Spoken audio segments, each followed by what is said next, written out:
ॐ तव कथामृतं तत्त्वजीवनं कविभिरीडितं कल्मषापहं श्रवणमङ्गलं श्रीमदाततं भुवि गृह्णन्ति ये भूरिदा जना। श्री रामकृष्ण वचनामृत परीक्षित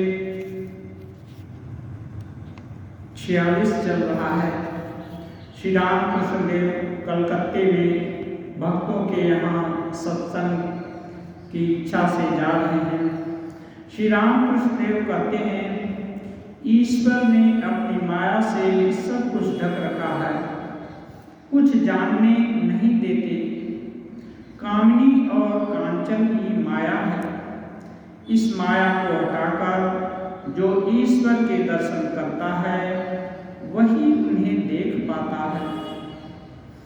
एक आदमी को समझाते समय मुझे ईश्वर ने अद्भुत दृश्य दिखलाया।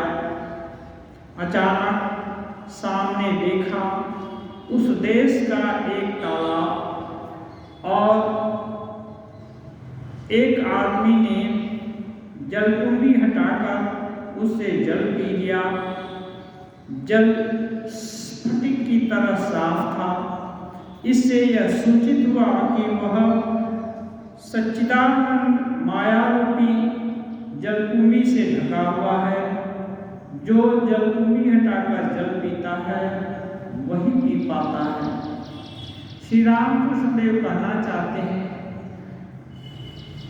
ईश्वर के जो जगत की यही रीति है कि वे स्वयं को माया के आवरण से ढके हुए हैं।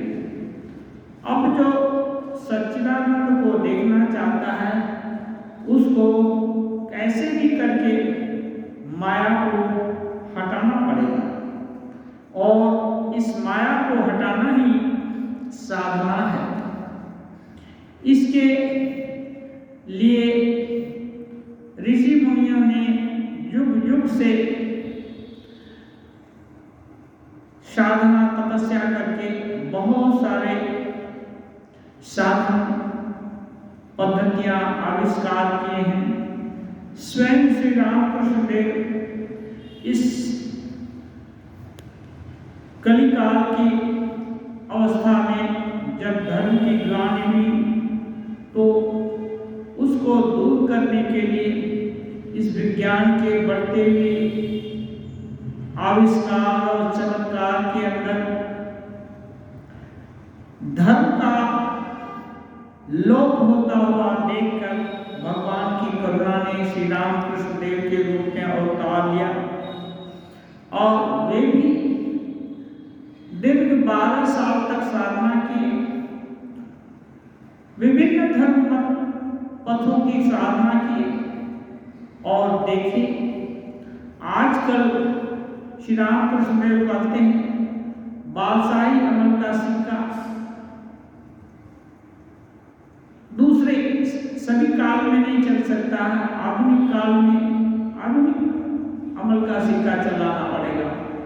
इसलिए जो भी शिक्षा आगे आगे के महापुरुष अवतार पुरुष दे गए हैं वह ही आजकल संपूर्ण रूप से कार्यकारी नहीं होगा, क्योंकि विज्ञान का युग है, अविश्वास का युग है। सभी लोग टेस्ट करके बुद्धि की सीमा तक परख करके तब आगे बढ़ना चाहता है। पहले फल की अवधारणा करके फिर बाद में उसके लिए प्रयास करना चाहते हैं। इसलिए श्री रामकृष्ण देव देखे और जबकि विज्ञान के कारण सारा संसार एक छोटे से ग्राम के रूप में परिणित होने जा रहा है, ऐसी अवस्था में कोई अयौक्तिक चीज, अयौक्तिक बात सबको अपीलिंग, सबको हृदयग्राही नहीं होगी, ये श्री रामकृष्ण देव जानते हैं। इसलिए युक्ति, तर्क साधन, जितनी भी साधन पद्धतियां हैं, सभी का वो साधना की और सभी में सफलता पाए और सफलता का एक अद्भुत रहस्य बताए कि यदि आंतरिकता हो तो किसी पद से भगवान को पाया जा सकता है। भगवान को पाने के लिए ज्यादा मंत्र तंत्र या विधि विधान की आवश्यकता नहीं है, आवश्यकता है आंतरिकता हो। आंतरिकता बढ़ाने के लिए ही विधि विधान मंत्र आदि एक सहायक के रूप में उपयोग किए जाते हैं। इसलिए कैसे भी करके ये जो आवरण है, जलभूमि जल के ऊपर तैर रही है, इसको कैसे भी करके हटाना है। नीचे सच्चिदानंद अखंड ब्रह्म समुद्र है, ऊपर में प्रतीयमान अविद्या का संसार है। इसका आवरण यदि भेद कर दिया तो असल स्वरूप दिखाई देता है। फिर संसार के सुख दुख से जीव मुक्त नहीं होता। श्री रामकृष्ण कहते हैं, सुनो, तुमसे बड़ी गूढ़ बातें करता हूँ। श्री रामकृष्ण देव भक्तों को कभी कभी बहुत उच्च स्तर की बातें साधना की बताते हैं, जैसा आधार हो उसके अनुसार। श्री रामकृष्ण देव ये महेंद्रनाथ गुप्त संक्षिप्त में मणि इनको कहते हैं, तुमको गूढ़ बातें बताता हूँ।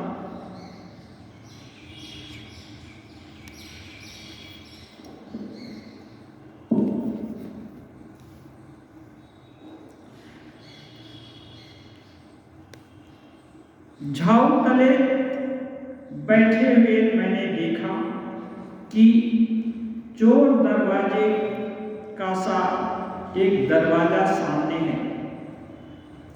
कोठरी के अंदर क्या है वह मुझे दिखाई नहीं पड़ा। मैं एक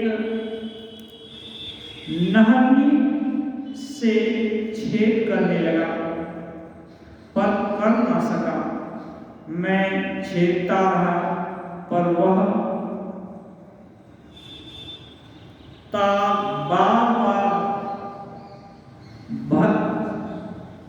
वह दरवाजा है ना, वो बार बार भर जाता था, परंतु एक बार इतना बड़ा छेद बना। श्री रामकृष्ण देव कहते हैं, एक दरवाजा देखा, बैठे बैठे ये क्या है, एक भाव राज्य में सब श्री रामकृष्ण देव देख रहे हैं। झाऊ तले बैठकर एक पंचवटी से थोड़ी दूर पर बागान था काली मंदिर का, उसको झाऊ तला करते हैं।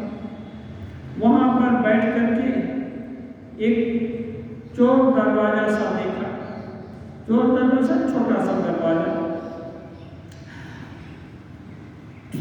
उसके उस पार क्या है ये देखने के लिए एक छोटी सी नारनी लिया और छेद कर रहे हैं। छेद मानो भर जा रहा है, छेद हो ही नहीं रहा है, लेकिन फिर भी प्रयास करता रहा। हठात एक बड़ा छेद हो गया। यह कहकर श्री रामकृष्ण देव चुप रहे, फिर बोलने लगे, ये सब बड़ी ऊंची बातें हैं। यह देखो, कोई मानो मेरा मुंह दबा ले रहा है। श्री रामकृष्ण देव साधन तत्व की उच्च बातों को उपमा के जरिए, उपमा के रूप में ये सब बता रहे हैं। कह रहे हैं कि एक दरवाजा दिखा, ये सिंबॉलिक है, मानो दरवाजे के पीछे सच्चिदानंद हो और यहाँ माया का दरवाजा है, उसको एक ज्ञान अस्त्र लेकर, छोटी सी नारनी मैंने छोटा ज्ञान अस्त्र है, उसको लेकर उसको पूरे करने लगे। अब अपने थोड़े से ज्ञान से क्या वो माया का आवरण हटेगा? लेकिन नहीं, उसमें मेरी लगन थी। लगन क्या है कि लगे रहो, हरि से लागे रहो रे भाई, तेरी बनत बनत बनी जाए। माने गुरु बता दिए हैं कि ये मंत्र जाप करो। अब चाहे उन्नति हो या न हो, या कुछ दर्शन हो, या कोई आनंद हो, अवसाद हो, हर समय जो लगे रहेगा। श्री रामकृष्ण देव कहीं पर खानदानी चाशा का भी बात किए हैं। किसी साल फसल हुई, किसी साल अतिवृष्टि में सब कुछ चला गया, किसी साल अनावृष्टि में सूखा पड़ गया, किसी साल रोग लग गया। तब भी जो पुस्त दर पुस्त खेती का काम करते हैं, वे लोग खेती किए ही जाते हैं, कभी हार नहीं मानते। ऐसे ही साधक यदि गुरु प्रदर्शित मार्ग पर निष्ठापूर्वक मन मार करके उसको श्रद्धा का अवलंबन करके यदि उस पर दृढ़तापूर्वक चलता रहा, तो श्री रामकृष्ण देव कहते हैं, नहरनी माने छोटा सा औजार, ऐसे ही अपना छोटी सी बुद्धि, थोड़ा सा ज्ञान, उसी से भगवान को पाने की इच्छा। भगवान इतने बड़ी चीज है और महामाया उनको ठेलने की इच्छा कि महामाया हट जाओ, भगवान को देखने दो। अपने छोटी शक्ति, अपने छोटे विचार, अपने छोटे प्रयास से यदि कोई लगा नहीं, तो एक दिन महामाया को भी दया आ जाती है। वो हटा, थोड़ा सा उनको दया आई तो छेदा कर दिया, माने वो रास्ता छोड़ दी और उस पार की चीज दिखाई देने लगी। ये साधना का गूढ़ रहस्य है। साधना करने के लिए कोई जरूरी नहीं बहुत उच्च आधार हो तभी साधना हो सकती है। उच्च कुल में जन्म हो, काफी बुद्धिमान हो, विद्वान हो, तभी साधना कर सकता है, ऐसी बात नहीं। साधक चाहे जो कुछ भी हो, बच्चा चाहे जैसा भी हो, वो माँ का बच्चा होता है। वो कैसे भी करके माँ को पुकारे, माँ के कानों में बच्चे की आवाज पड़ती है। ऐसे ही श्री रामकृष्ण देव कहे, भगवान चींटी के पैर के नूपुर की आवाज तक को सुनते हैं। यदि चींटी के पैर में नूपुर बांध दिया जाए, कितना छोटा नूपुर होगा, और उसमें से जो आवाज निकलेगी, भगवान उसको भी सुन लेते हैं।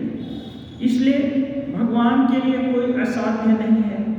इसलिए जो जिन ढूंढा तिन पानियां, गहरे पानी बैठ, जो प्रयास करेगा उसको मिलेगा। ये साधना के गूढ़ रहस्य हैं। अब श्री रामकृष्ण देव कहते हैं, योनि में ईश्वर का वास प्रत्यक्ष देखा, कुत्ता और कुतिया के समागम के समय देखा था। श्री रामकृष्ण देव जहां कहीं भी देखते हैं, ईश्वर तत्व ही दिखाई देते हैं। ईश्वर से सभी कुछ व्याप्त है। कोई चीज जिसको बोलते हैं निकृष्ट, ऐसी कोई चीज नहीं है। श्री रामकृष्ण देव वहां भी देखते हैं ईश्वर का प्रत्यक्ष वास। ईश्वर के चैतन्य से जगत चैतन्यमय है। जो भी जगत में जीव जगत जो कुछ भी दिखाई दे रहा है ईश्वर के चैतन्य से चैतन्यमय है। जो कुछ भी थोड़ा ज्ञान भक्ति आनंद संसार में हम देखते हैं वो ईश्वर के ही आनंद का थोड़ा सा अंश है। उनके कारण ही सब जगह थोड़ा सा आनंद दिखाई देता है। आत्मस्व वही कामाय सर्व प्रियम होती। आत्मा की कामना के लिए ही सब कुछ प्रिय मालूम होता है। श्री राम कृष्ण देव कहते हैं कभी कभी देखता हूँ कि छोटी छोटी मछलियों में वही चैतन्य खेल रहा है। साधारण सी छोटी छोटी मछली जिसको कि लोग खा लेते हैं पकड़ लेते हैं मर जाती हैं। श्री राम कृष्ण देव बोलते हैं कभी कभी वहां भी देखता हूँ वही चैतन्य खेला कर रहा है। गाड़ी गोल शोभा बाजार के चौराहे पर से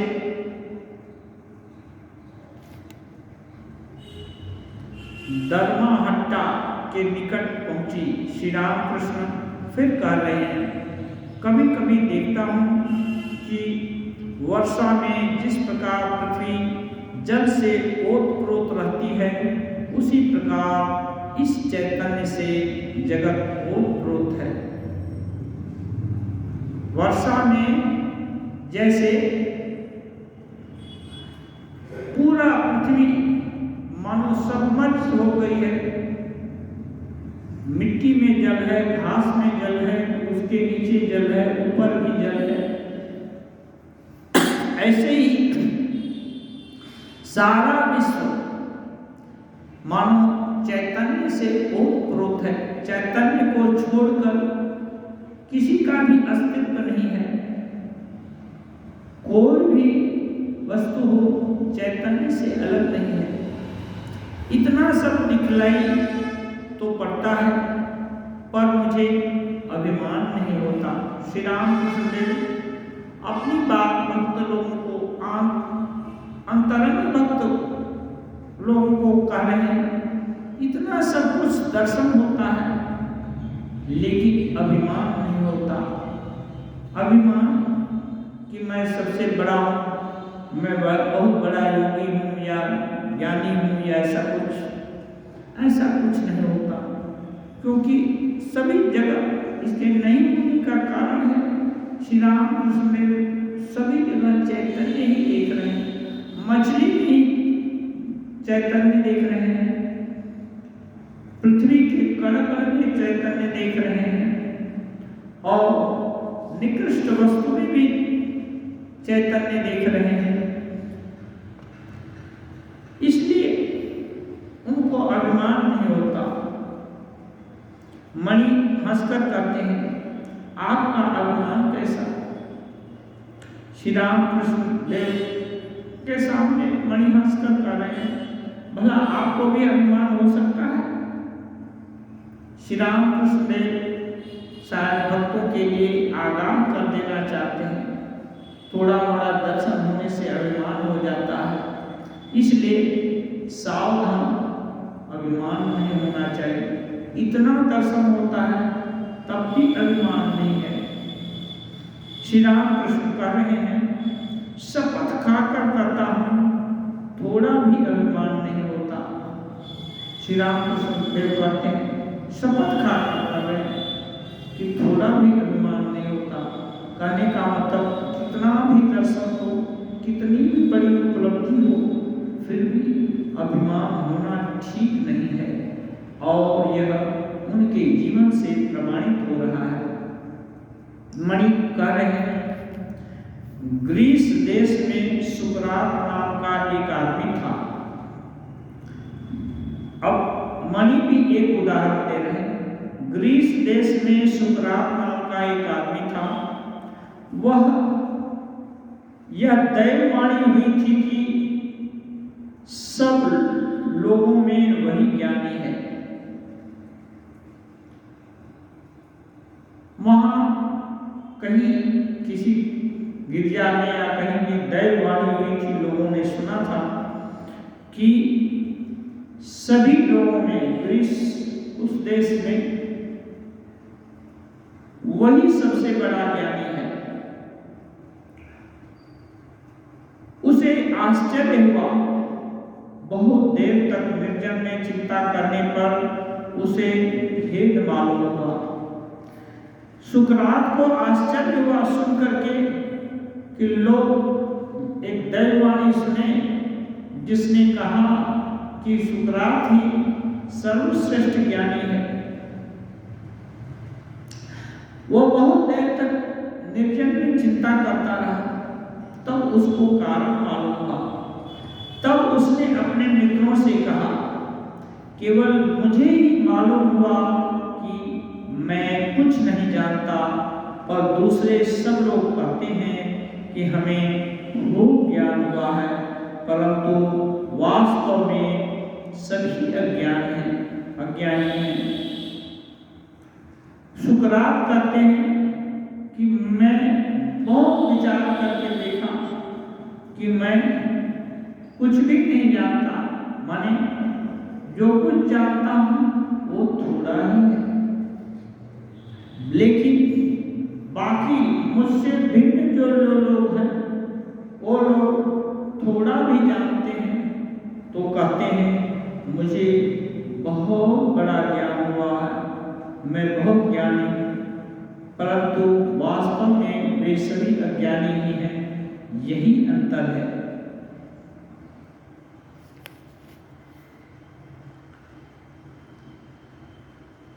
श्री राम कृष्ण, मैं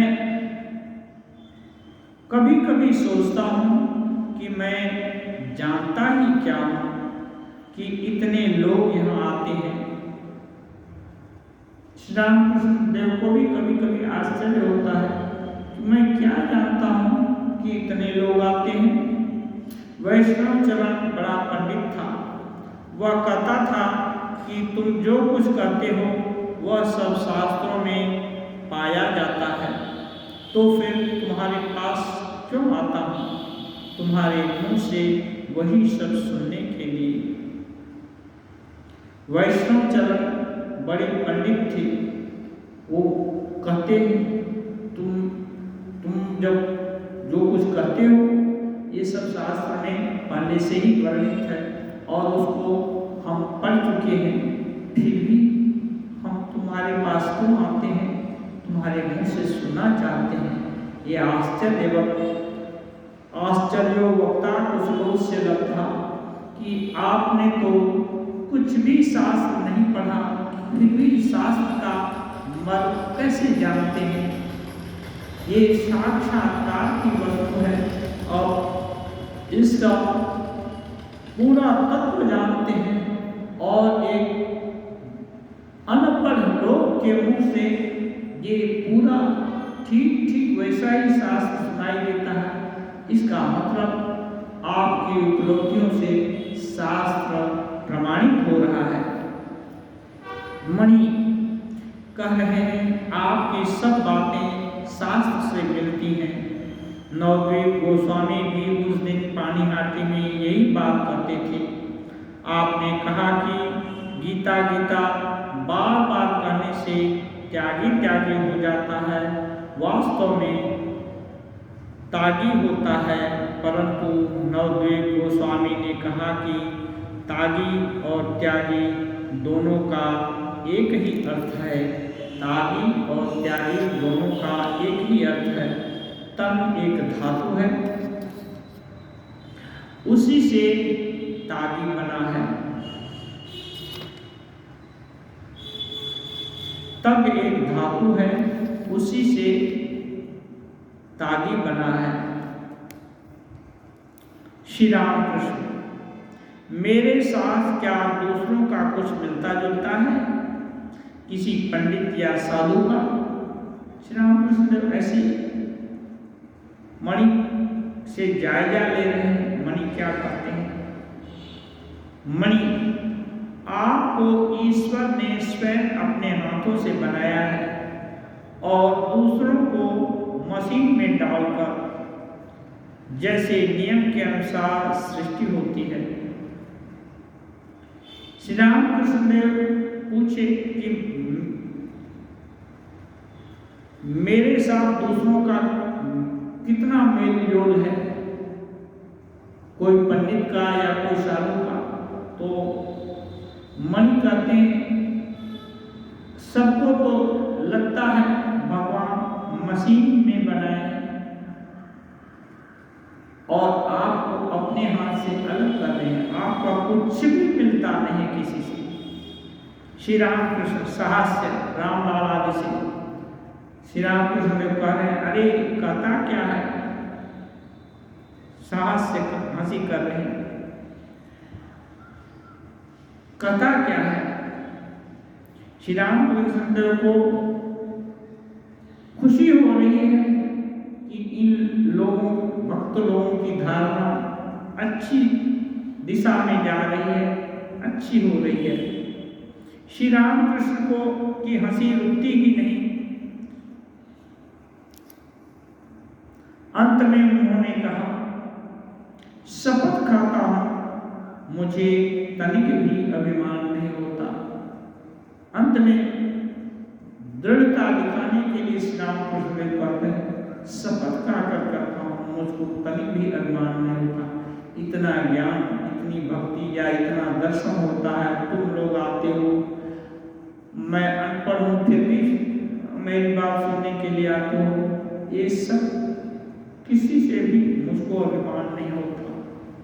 क्यों? अणुरणीयान मधुमय्यान आत्मा का स्वरूप श्री रामकृष्ण को विदित हो गया है।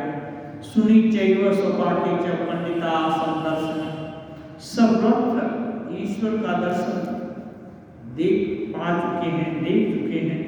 अब कैसे हो सकता है अभिमान? वहां अभिमान के स्थान ही नहीं है।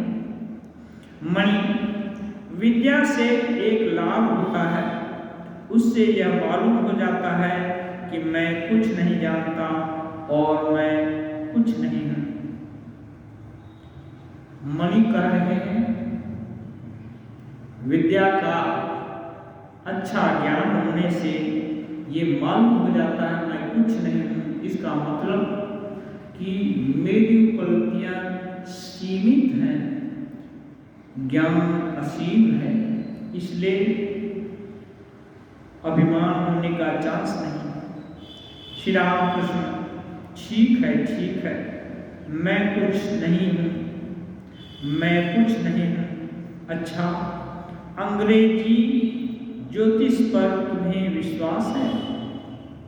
अब मास्टर अंग्रेजी पढ़े लिखे विद्वान हैं। श्री रामकृष्ण देव जानना चाहते हैं अंग्रेज लोग क्या करते हैं। अंग्रेजी ज्योतिष पर तुम्हें विश्वास है? अंग्रेज लोग जो फोरटेल करते हैं उस पर क्या विश्वास है? मणि, उन लोगों के नियम के अनुसार नए आविष्कार हो सकते हैं। यूरेनस ग्रह की अनियमित चाल देखकर उन्होंने दूरबीन से पता लगाकर देखा कि एक नया ग्रह नेपच्यून चमक रहा है। फिर उससे ग्रहण की गणना भी हो सकती है। ये लोग टेलीस्कोप, दूरबीन आदि से देख करके सब पता लगाते हैं। श्री रामकृष्ण, हाँ, सो तो होती है। गाड़ी चल रही है, प्रायः अधर के मकान के पास आ गई है। श्री रामकृष्ण मणि से कहते हैं, सत्य में रहना तभी ईश्वर मिलेंगे। श्री रामकृष्ण देव कोई रास्ता में भी कहीं भी ईश्वर को छोड़कर कोई वार्तालाप नहीं, ईश्वर को छोड़कर कोई चर्चा नहीं। कैसे हंसी में, कथा वार्ता में उठते बैठते, कैसे भक्तों को ईश्वर की उद्दीपना हो, ईश्वर के विषय में चैतन्य हो, उनका स्वरूप कैसे बोध गम्य हो, इसके लिए श्री रामकृष्ण देव सतत प्रयत्न करते हैं। कह रहे हैं सत्य में रहना तभी ईश्वर मिलेंगे। सत्य में रहना, ईश्वर सत्य स्वरूप है। सत्य माने जो रहता है, जिसकी सत्ता है, जो सब समय वर्तमान है, था, है, होगा, वही सत्य है। और ईश्वर को छोड़कर ऐसी कोई वस्तु, ऐसी कोई चीज नहीं है जो थी, है और होगी, रहेगी। इसलिए श्री रामकृष्ण देव बोले हैं जो सत्य को पकड़ कर रखता है वो मानो ईश्वर के गोद में बैठा हुआ है। सत्य स्वरूप ईश्वर है, सत्य ईश्वर का ही स्वरूप है, इसलिए सत्य को पकड़ना। अब कहेंगे ईश्वर सत्य स्वरूप है, अमुक आदमी सत्य बोलता है, ये स्वामी जी बोलते हैं lower truth to higher truth, माने छोटा सत्य से बड़ा सत्य। कैसे?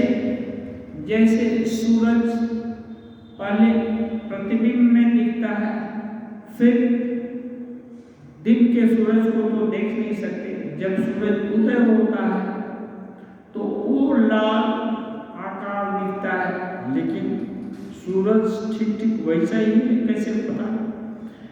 इसलिए धीरे धीरे वो अभी बहुत सारा यंत्र है, लेकिन यहाँ से देखने से एक तरह से दिखता है और पास में देखने से हो सकता है दूसरे तरह से हो। इसलिए ठीक ठीक स्वरूप सूरज का जानना मुश्किल है, लेकिन जिसने प्रतिबिंब देखा है उसने भी सूरज को देखा है, जिसने उगते हुए सूरज को देखा है उसने भी सूरज को देखा है, और जिसने यंत्र के द्वारा सूरज को देखा है उसने भी सूरज को देखा है। इसलिए जो जैसे देखा है, यदि वैसा बोलता है और वैसा करता है तो धीरे धीरे सत्य पथ पर अग्रसर हो रहा है। ऐसे ही ईश्वर के विषय में, विभिन्न व्यवहार के भी विषय में जिसको जैसा प्रतीत हो रहा है, यदि ठीक ठीक वैसा ही बोले, इसको श्री रामकृष्ण देव कहते हैं मन मुख एक करना। मन में सत्य की जो भी अवधारणा है उसी को कहता है, उसी के अनुरूप क्रिया करता है, तो सत्य में प्रतिष्ठित होने का प्रयास कर रहा है, ऐसा समझना चाहिए। और धीरे धीरे पास में जाने पर उच्च से उच्चतर सत्य उद्घाटित होते जाते हैं। मणि कह रहे हैं, एक और बात आपने नवद्वीप गोस्वामी से कही थी, क्या? हे ईश्वर, मैं तुम्ही को चाहता हूँ देखना, अपनी भुवन मोहिनी माया के ऐश्वर्य में मुझे मुग्ध न करना, मैं तुम्ही को चाहता हूँ। ये जुगाली करने जैसा हुआ। भक्त भगवान के मुख से सुनकर फिर पुनः उनकी व्याख्या को वैसे वही उसकी पुनरावृत्ति कर रहे हैं। इसको उपदेश बोलते हैं। उपदेश आद्योच्चारण। गुरु जो बोला शिष्य भी ठीक ठीक उसी का उच्चारण करता है और उसके सटीक अर्थ को समझने का प्रयास करता है। ऐसे ही कह रहे हैं मास्टर महाशय कि नवद्वीप गोस्वामी के यहाँ आपने कहा था ऐसी प्रार्थना कि हे ईश्वर, मैं तुम्ही को चाहता हूँ, तुम्हारे अनंत ऐश्वर्य है, अघटन घटना प्रति ऐसी माया है, ये सब खेला मैं नहीं चाहता। ये सब देखकर सोचकर मैं हैरान हूँ ये और नहीं देखना चाहता। ईश्वर को कहने हो सकता है मेरा तो पद स्खलन हो सकता है, लेकिन आप कृपा करके ऐसा करना जिससे आपकी भुवन मोहिनी माया या ऐश्वर्य में मैं आपको न भूल जाऊं, मैं तुम्हें ही चाहूं। श्री रामकृष्ण। हाँ, यह दिल से कहना होगा। ये जो भी प्रार्थना है भगवान से कही जाती है वो दिल से कहनी होगी। केवल तोते की तरह रटा देने से नहीं होगा। तोता राम राम कहता है, लेकिन बिल्ली जब पकड़ती है तो टें करने लगता है, क्योंकि राम राम का अर्थ नहीं जानता। उसके वो जो सुनता है उसका उच्चारण किया है, बस उच्चारण मात्र जानता है। इसलिए जब संकट पड़ती है तो टें करने लगता है। इसलिए श्री रामकृष्ण देव कहते हैं ये जो प्रार्थना है, हे ईश्वर मैं तुम्ही को चाहता हूँ, इसको दिल से कहना होगा। और दिल से तभी कहेंगे जब ईश्वर को सत्य मानेंगे, सत्य समझेंगे और ये धारणा होगी कि नहीं, गुरु ने बोला है ईश्वर सुनते हैं। ईश्वर सुनते हैं तो ईश्वर की बात, ईश्वर से प्रार्थना की जा सकती है। ये यदि विश्वास है तो उनसे विनती की जा सकती है, उनके सामने दिल खोलकर कुछ कहा जा सकता है। श्री रामकृष्ण अधर के मुकाम पर आए हैं। बैठक खाने में रामलाल मास्टर, अधर तथा कुछ और भक्त आपके पास बैठे हुए हैं। मोहल्ले के 2-4 लोग श्री रामकृष्ण को देखने आए। राखाल के पिता कलकत्ते में रहते हैं।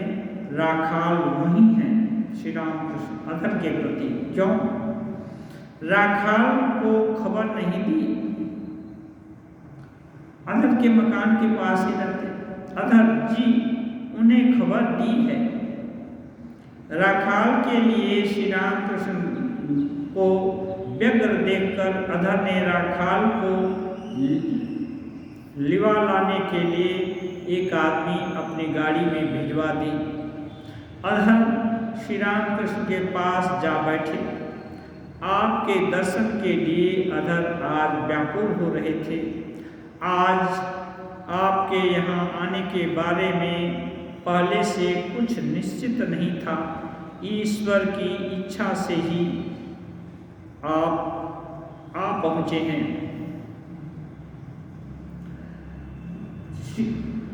श्री राम, ये जो मास्टर महाशय लिख रहे हैं, अधर के दिल में श्री रामकृष्ण को देखने की बहुत लालसा हो रही थी और यही तन्मात्रा श्री रामकृष्ण के दिल में आई और वो दर्शन देने के लिए भक्त लोगों के यहाँ दौड़े चले आए।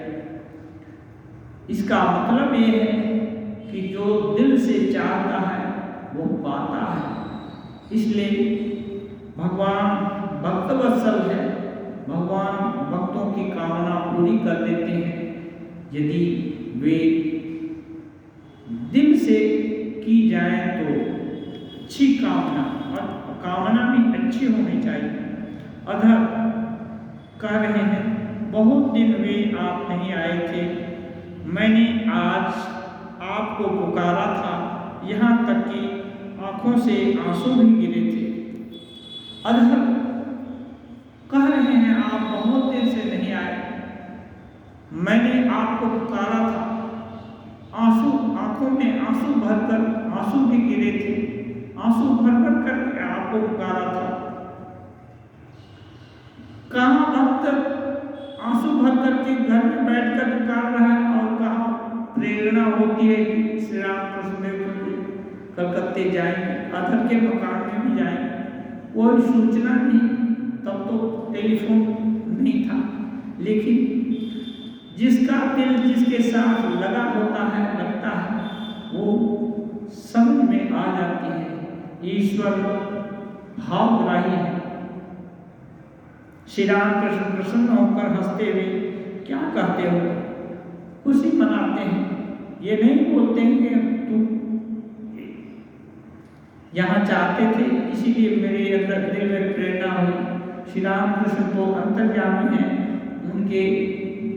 उन्हें बाहर भीतर सब कुछ दिखाई देता है, लेकिन ज्यादा खोल करके डंका नहीं पीटना चाहते, इसलिए थोड़ा सा हंसते हैं। क्या कहते हो? ओम निरंजनम नित्यम अनंत रूपम भक्तानुकंपाधित विग्रहं वै ईशावतारं परमेशमेयं राम कृष्णं शिरसा